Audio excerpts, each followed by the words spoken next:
Oi, gente! Tá entrando no ar mais um vídeo do canal Vida Real de Solteira. E hoje eu vou contar 5 histórias pra vocês engraçadas de viagens que eu fiz, ou sozinha ou acompanhada. A primeira delas é uma situação que eu passei numa viagem ano passado para Buenos Aires. Para comer em Buenos Aires foi bem difícil, porque a maioria dos pratos é muito grande, vem muita carne. É um prato que normalmente você vai dividir com alguém. Então, né, eu fui muito mal atendida nos restaurantes. Saí e fui embora de vários, porque eu não fui atendida. Mas eu fui para Buenos Aires para uma conferência, para apresentar um trabalho. No dia da apresentação, eu tava com muita fome quando eu saí e vi uma plaquinha no restaurante do lado de fora escrito chouriço. Tava um preço legal, eu falei assim, bom, que ótimo. Vou comer bem hoje uma carne boa, aleluia. Entrei no restaurante, demorei uma era para ser atendida, tava cheio, tinha muita gente com grupo e eu era a única pessoa talvez ali que eu tenha visto que estava sozinha. Mas enfim, veio o meu prato. Quando eu olho pro prato, esperando a carne, tinha uma linguiça preta. Eu olhei pra linguiça e falei, bom, vamos partir. Quando eu abri, saiu um líquido viscoso com um monte de pedacinho de carne preto. E a pessoa olhou, né, e já fez aquela carinha de nojinho. Mas a gente tá nessa vida para experimentar as coisas, né? Comi. Apesar da textura diferente, do aspecto diferente, é bem gostoso, né? Bem apimentado, mas realmente foi um sustinho ali para comer. A segunda história tem uns 2, 3 anos, quando eu viajei para Portugal. Eu rio dessa história hoje, mas na hora foi muito triste, gente. Eu não vou contar nem metade da história aqui para vocês, que infelizmente aconteceram várias coisas. Mas, resumindo a história, eu fui para Portugal na última semana apresentar um trabalho numa conferência. Saí correndo no último dia, para poder não sair em cima da hora, sair umas 4 horas antes para pegar o metrô e ir para o aeroporto. Cheia de bolsa, eu sou sacoleira mesmo. Fui para o aeroporto. No caminho que eu desci a rua, tive um mal súbito, passei mal, dei uma apagada assim de leve no meio da rua. Acabei sendo socorrida pelas pessoas, me deram água e tal, mas eu acabei demorando um pouco mais de tempo para poder voltar para o metrô e consegui chegar no aeroporto.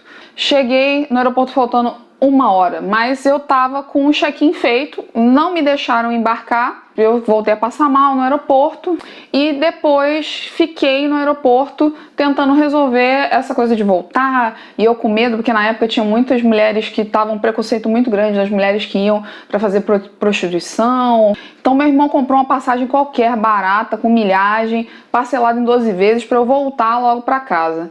Gente, eu gasto meu dinheiro todo final de viagem. Juro, eu só tinha um cartão de passagem e alguns centavos no bolso. Então eu fiquei igual o personagem do Tom Hanks no filme O Terminal. Tive que dormir no aeroporto. Tive que ficar lá zanzando pelo aeroporto de Lisboa para poder esperar o horário para poder vir embora no outro dia. Eu já tinha olhado no bilhete e achado estranho aquele assento 5A, porque normalmente eu vejo uns assentos que têm números mais altos. Quando eu entrei no avião, eu perguntei para a aeromoça, eu falei assim, olha, esse assento aqui tá certo? Ah, ela tá sim.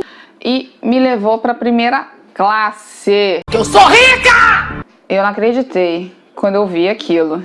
Na hora eu pensei, né, no versículo, os humilhados serão exaltados, porque a pessoa sofreu pra caramba esses 2 dias. Eu passei mal, fiquei passando mal lá no aeroporto. Eu bebi champanhe, comi queijo Serra da Estrela maravilhoso com geleia, comi pra caramba que eu não tinha comido no dia anterior e naquele dia de manhã. Não vou dizer que valeu a pena a situação toda que aconteceu, mas pelo menos eu andei uma vez na vida de primeira classe. A outra história foi voltando da Itália, na época que eu estava fazendo estágio de doutoramento lá em 2013. Eu fiquei morando lá uns 5, 6 meses e aí tinha um monte de coisa para trazer no final da viagem. Chego no aeroporto com tudo enfiado dentro de 2 malas e mais uma mala de bordo. O que acontece? Passou do peso, meu povo. O que a pessoa faz no desespero? Tenta desenrolar com a moça do balcão da companhia e eu não conseguia desenrolar com ela. Eu abri mala no aeroporto, ali no balcão mesmo, porque eu já estava em cima da hora. A minha era a última mala que eles iam despachar. Abri ali, saí tirando um monte de coisa e dando pra mulher. Eu dei pra moça da atendente da companhia aérea. Porque se eu pagasse uma mala extra, ou se eu arrumasse alguma coisa para pagar uma mala extra, eu ia ter que pagar 200 euros. É muito dinheiro. Já era dinheiro na época da Dilma. Quando a gente atingir a meta, nós dobramos a meta. Eu não paguei essa taxa e fui tirando as coisas e entregando para ela. Acabei deixando lá algumas coisas, até que a mulher ficou sem graça e acabou deixando eu passar ali com algumas graminhas a mais, né? Não foi muita coisa, mas deixou. Pelo menos ninguém ficou sem presente. Algumas coisas ficaram, mas ninguém ficou sem presente. Uma outra história que também não foi necessariamente viajando sozinha, eu tava viajando com um amigo. A gente foi para um casamento na Itália de amigos, com passagem comprada, com tudo acertado para visitar um amigo em Budapeste. E nós tínhamos ido para Nápoles antes de viajar, de pegar o voo de Roma para Budapeste. Esse meu amigo inventou de fazer um plano de telefone para poder conseguir ter internet no celular e precisou usar o passaporte. Tirou o passaporte da doleira, entregou. A gente depois saiu correndo. Resultado, ele esqueceu o passaporte em Nápoles, na loja.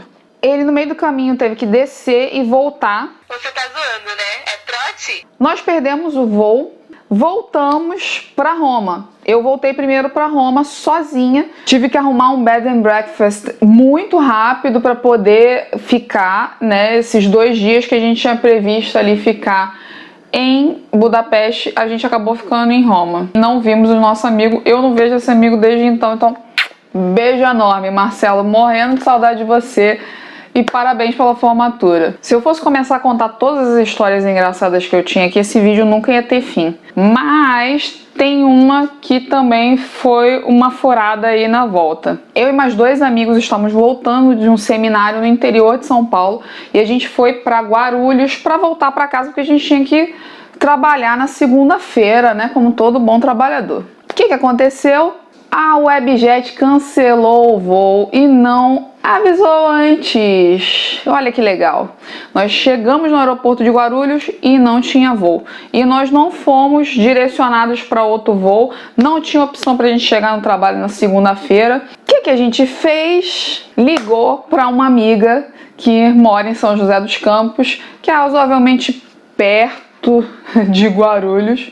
Ela estava com um filho pequeno ainda de meses. Mesmo assim, ela foi lá, buscou a gente no aeroporto com o neném pequeno, com um Ford Ka daquele, caixinha de fósforo micro, foi lá buscar nós 3 com o bebê. Foi uma aventura. Mas muito obrigada, amiga, pela carona, porque a gente conseguiu trabalhar no outro dia, né? Detalhe que nesse meio do caminho de Guarulhos para São José dos Campos, nosso mascotinho ainda começou a chorar, a gente teve que parar no meio do caminho para ela amamentar. Eu tava recém de carteira, não quis pegar o carro, então a gente ainda teve ainda todo esse processo ainda até chegar o terminal em São José dos Campos. Então essas foram 5 histórias engraçadas de viagens que eu tinha para contar para vocês. E partilha com a gente aí também nos comentários do vídeo do YouTube quais são as histórias de vocês engraçadas de viagem, principalmente de viagens sozinhas. Não esquece de dar o like nesse vídeo, curtir o nosso canal, também segue aí as nossas notificações. Beijo para vocês!